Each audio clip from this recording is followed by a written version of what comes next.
Fraction doubt இல்லை உங்களுக்கு ஏதாவது டவுட்னா எங்ககிட்ட வந்து கேளுங்க. இந்த வீடியோவை பாருங்க, மறக்காம லைக் அண்ட் சப்ஸ்கிரைப் பண்ணுங்க. அதாவது உங்களுக்கு ஃப்ராக்ஷனில் ஏதாவது டவுட் இல்லை ஏதாவது மேத்தட் டவுட்னா என்கிட்ட கேட்கலாம். கமெண்ட்ல நீங்கள் எதாவது வேணாலும் கேளுங்க.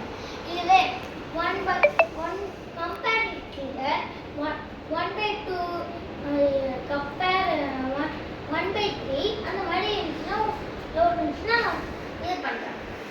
அதாவது 1/2 அந்த மாதிரினா இங்கே ஃப்ராக்ஷனில் 7/8 ஃபைண்ட் ஃபஸ்ட்டு வந்து எல்சிஎம் கண்டுபிடிக்கணும். சரி, இப்போ 1/2னா 2 and 3க்கு எல்சிஎம் கண்டுபிடிக்கணும். அதாவது கீழே வந்து கண்டினியூ, அதாவது டினாமினேட்டர் வந்து கீழே அது வந்து எல்சிஎம் பண்ணும். எல்சிஎம் பண்ணா நம்மளுக்கு என்ன கிடைக்கும்?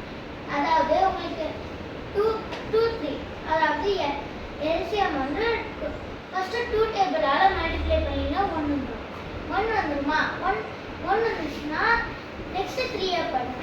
3 வந்தா இன்னொரு 1 வரும். So LCM 3. அதாவது 2 and 3 equal to 6.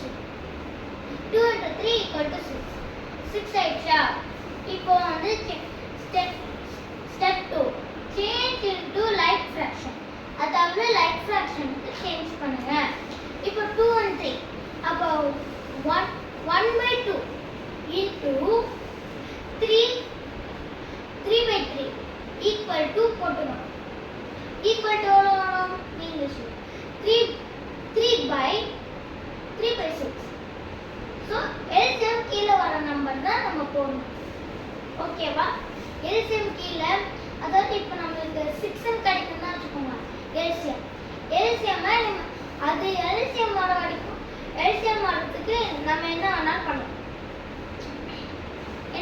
பண்ணலாம். எல்சிஎம் பண்ணிட்டு 3/6 தான் ஆன்சர்.